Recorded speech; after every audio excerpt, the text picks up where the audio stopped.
Assalamu alaikum.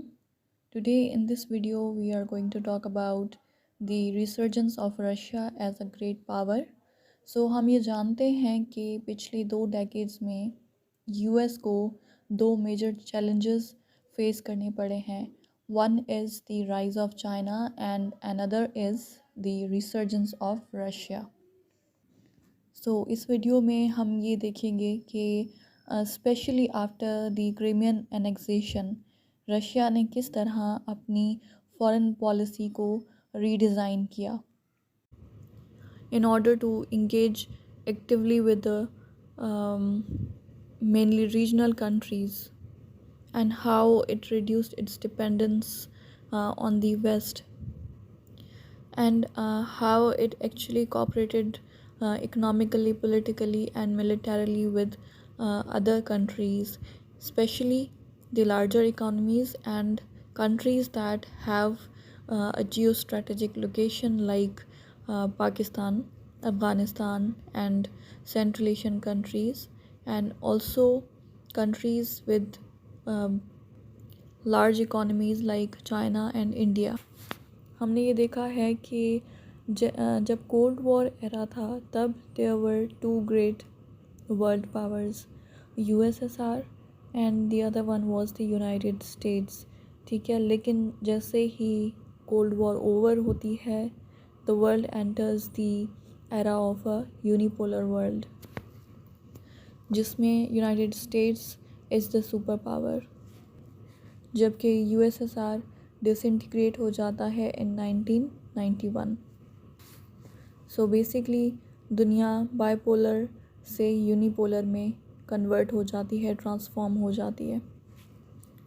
लेकिन जैसे ही 21st century हमारी स्टार्ट होती है तो हमें ये देखने को मिलता है कि चाइना का राइज़ शुरू होता है. उसी तरह रशिया की रिसर्जेंस देखते हैं हम और ऐसा लगता है कि अब दुनिया तेज़ी से यूनिपोलर वर्ल्ड से मल्टीपोलर वर्ल्ड की तरफ बढ़ रही है. ऑलराइट, सो रशिया की इस रिसर्जेंस में जो मेजर रोल प्ले किया उसकी फॉरेन पॉलिसी ने वो ये था कि रशिया ने अपने रिलेशंस को मेंड करना शुरू किया विद द रीजनल कंट्रीज़, अपने टाइज को स्ट्रेंथन करना शुरू किया with the larger economies and the strategically important countries and specially the regional countries, ताकि वो वेस्ट पर अपनी इकोनॉमिक डिपेंडेंस को ख़त्म कर सके,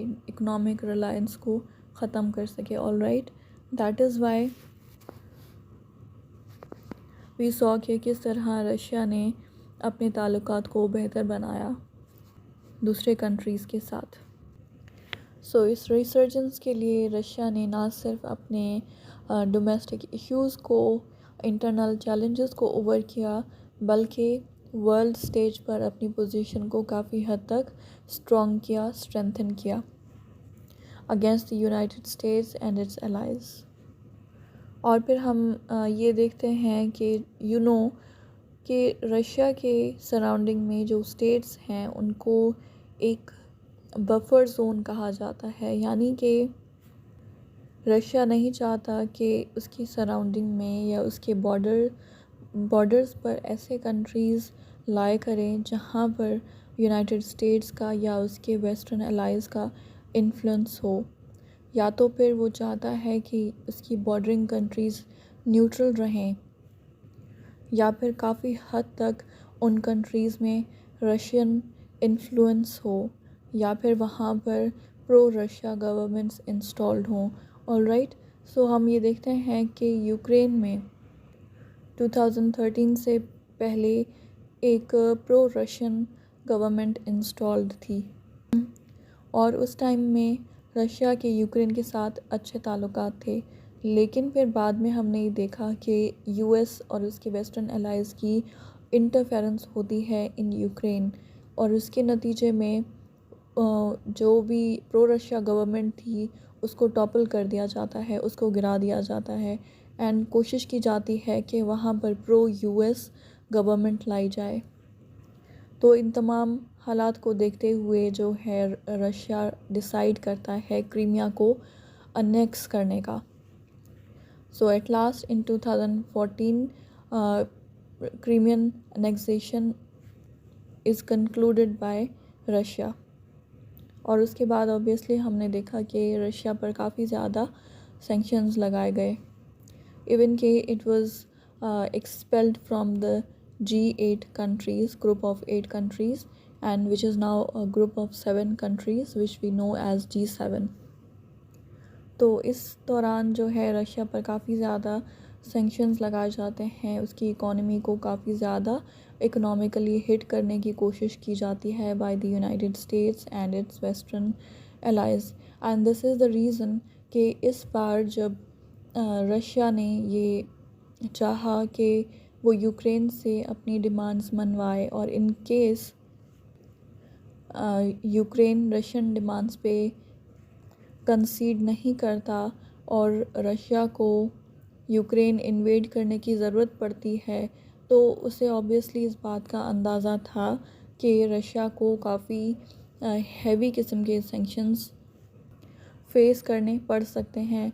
तो इन्हीं बातों को मद्देनज़र रखते हुए काफ़ी अरसे से रशिया इस कोशिश में था कि वो किसी तरह रिलायंस अपनी कम करे ऑन दी वेस्टर्न कंट्रीज़, और स्पेशली उसने ये भी कोशिश की कि वो वेस्टर्न इकोनॉमिक सिस्टम जो है उससे भी ख़ुद को काफ़ी हद तक अलग कर ले।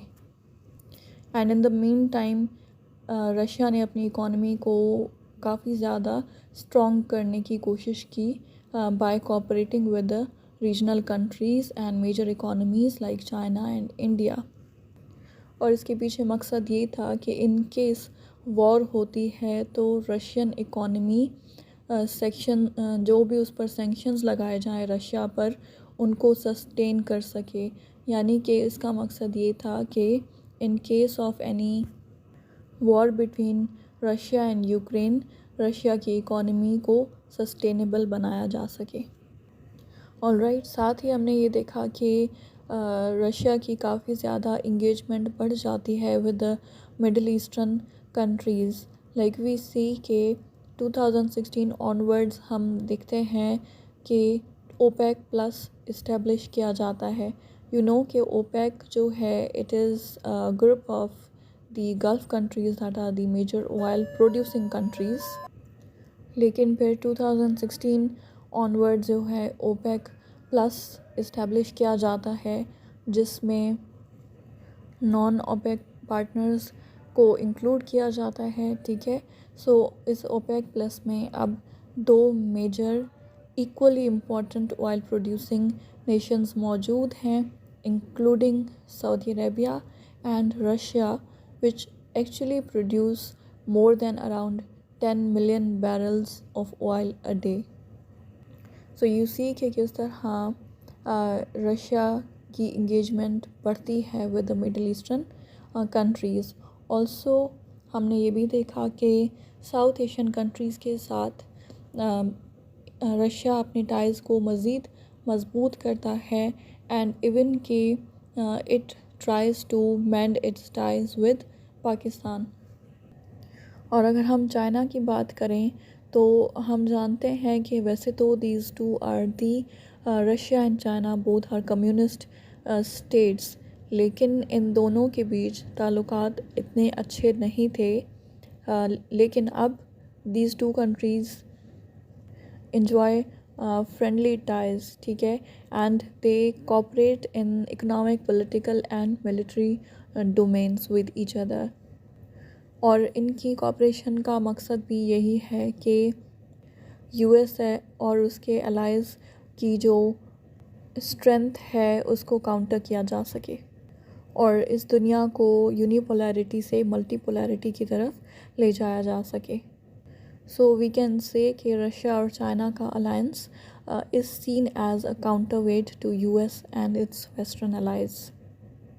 और साथ ही हम ये भी देखते हैं कि जैसे रशिया पर यूएस की जानिब से सैंक्शंस लगाए जाते हैं, इसके अलावा यूएस फॉरेन पॉलिसी का मेजर फोकस हो जाता है चाइना की कंटेनमेंट पे और हमें देखने को मिलती हैं trade Wars between China and United states.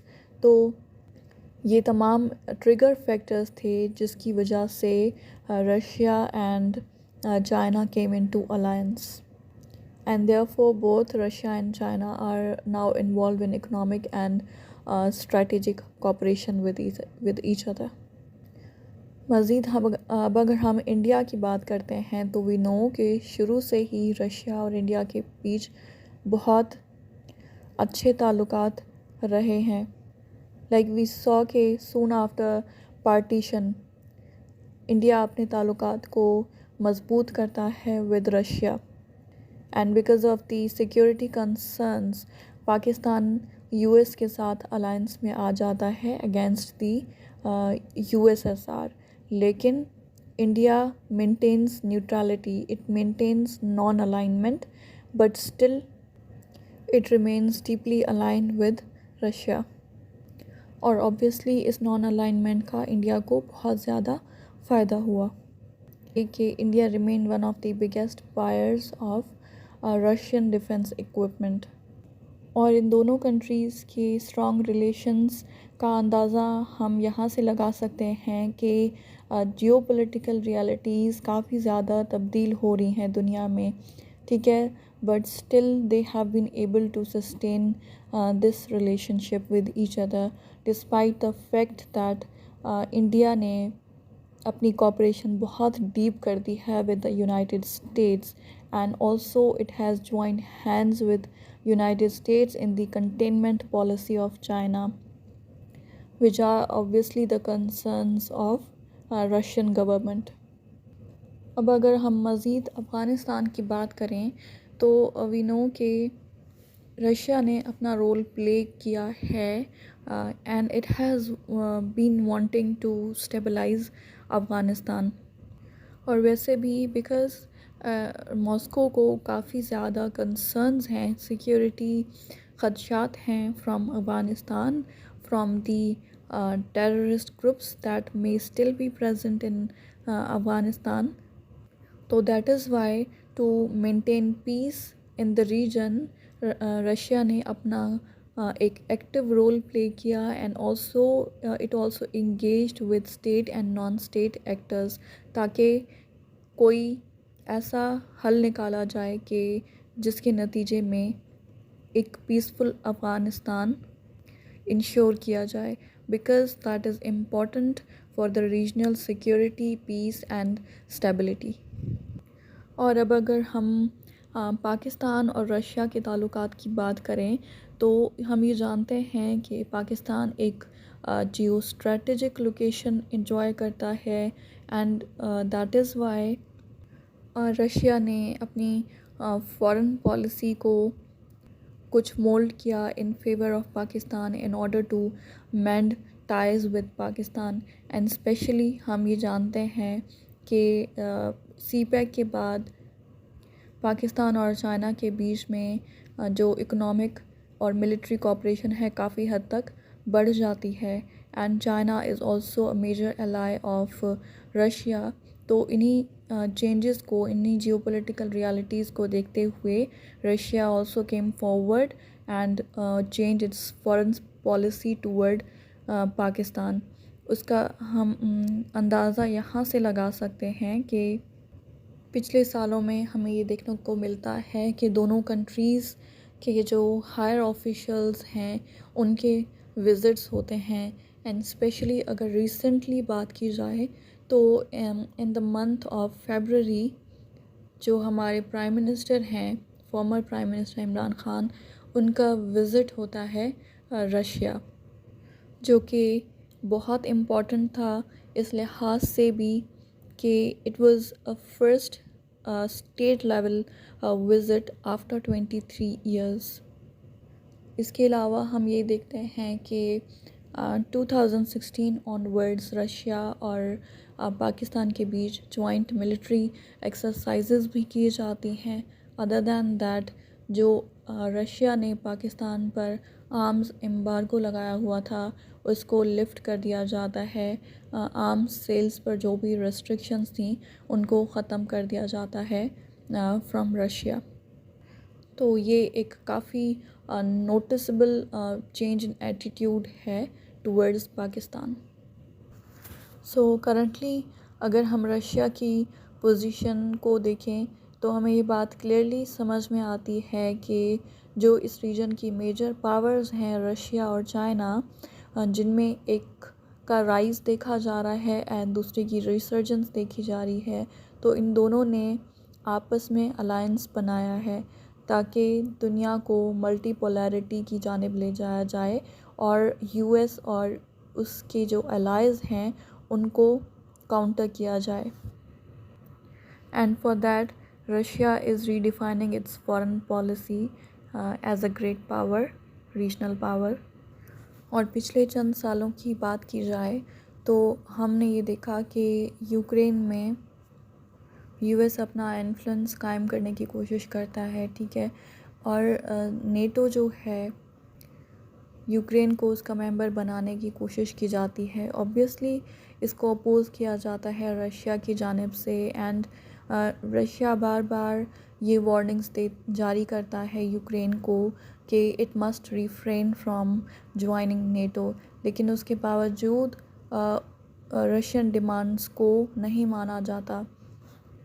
Ukraine की जानिब से न्यूट्रलिटी इख्तियार नहीं की जाती, जिसके नतीजे में टेंशन्स मज़ीद बढ़ते हैं एंड इस एज अ रिज़ल्ट हमने देखा कि 24 फरवरी 2022 को रशिया फाइनली यूक्रेन के अगेंस्ट वॉर डिक्लेयर कर देता है।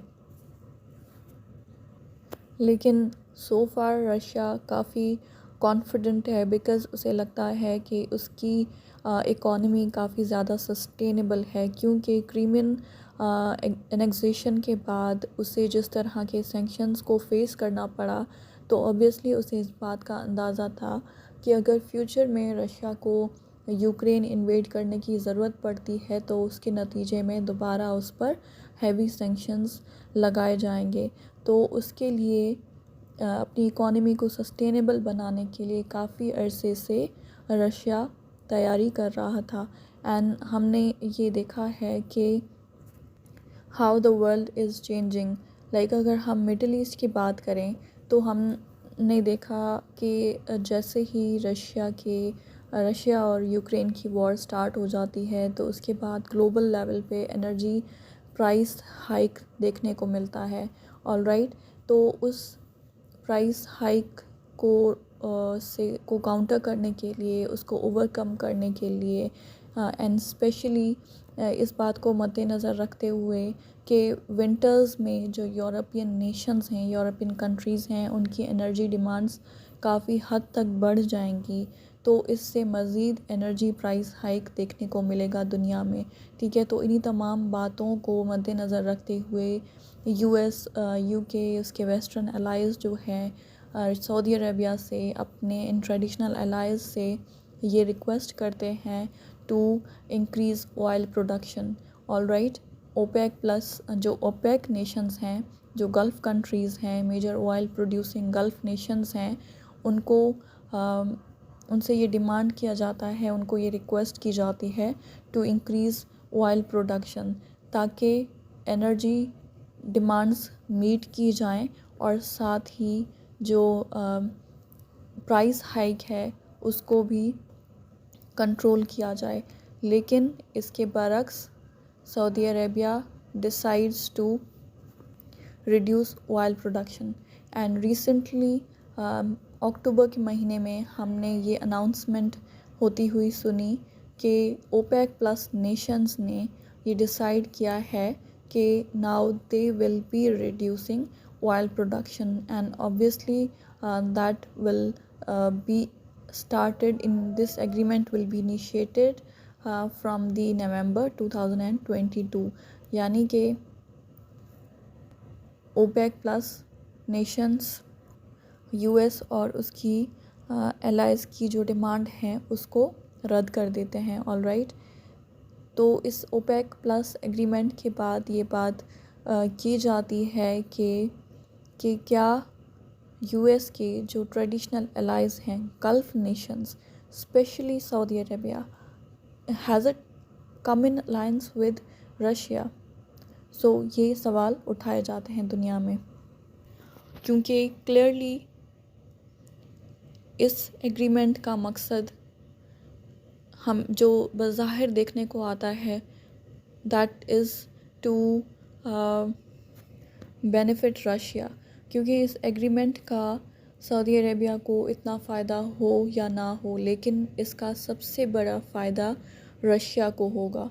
वो इस तरह, क्योंकि जब ऑयल प्रोडक्शन को अगर ये कंट्रीज़ रिड्यूस कर देते हैं तो ऑब्वियसली ऑयल की एनर्जी की डिमांड और ज़्यादा बढ़ेगी, जबकि उसकी सप्लाई कम होगी।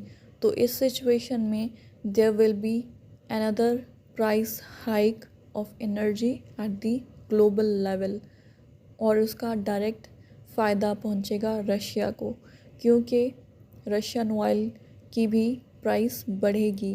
एंड कंट्रीज़ जिन्होंने रशियन सैंक्शंस को डिनाउंस किया हुआ है that are still buying energy from Russia, तो now they will have to pay even more to Russia for the Russian energy, जिसके नतीजे में Moscow will be able to maximise its revenues from the energy exports.